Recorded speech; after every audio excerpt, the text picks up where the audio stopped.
Bonjour, ce tuto concerne le Scénic 3 1,9 litre DCI 130 chevaux, année 2010.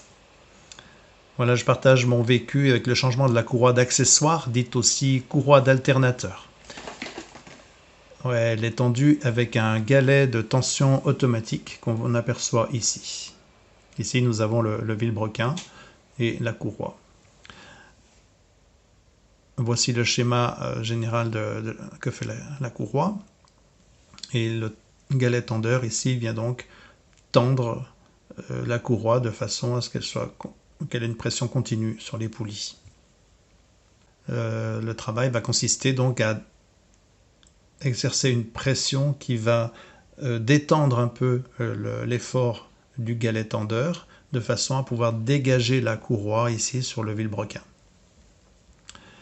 On voit ici que la courroie a bien besoin d'être changée, elle est fissurée, un peu sèche, et le galet tendeur aussi sera changé par la même occasion.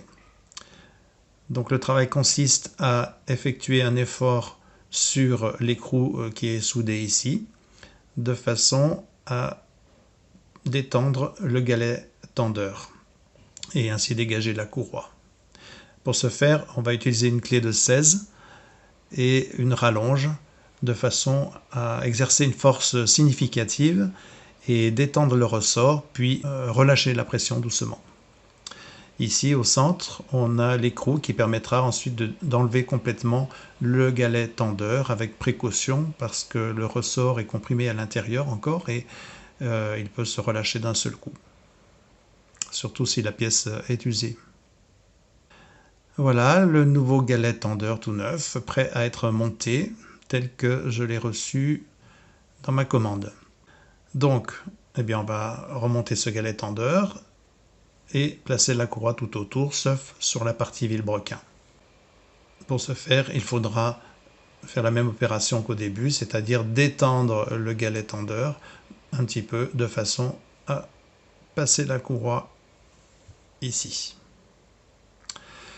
Alors moi j'ai les mains qui passent mal dans ces petits espaces, donc j'ai utilisé une petite planche ici, une petite baguette pour pouvoir placer la courroie. Je me suis aidé aussi d'un petit fil de fer pour remonter la courroie jusqu'ici.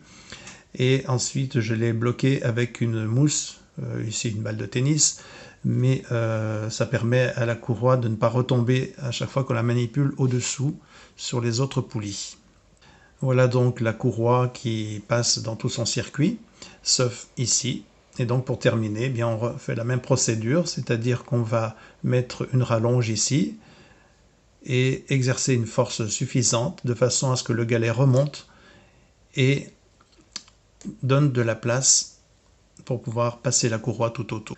J'ai utilisé une clé à cliquet de façon à gagner en espace pour pouvoir mieux développer l'effort.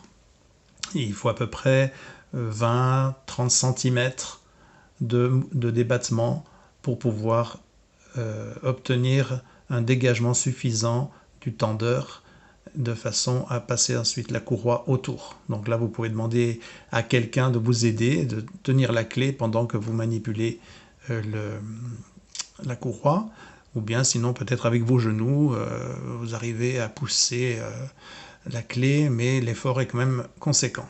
Voilà, une fois que tout est remonté, on vérifie que la courroie est bien dans les rainures et on va faire tourner à la main l'ensemble de façon à vérifier que tout est OK.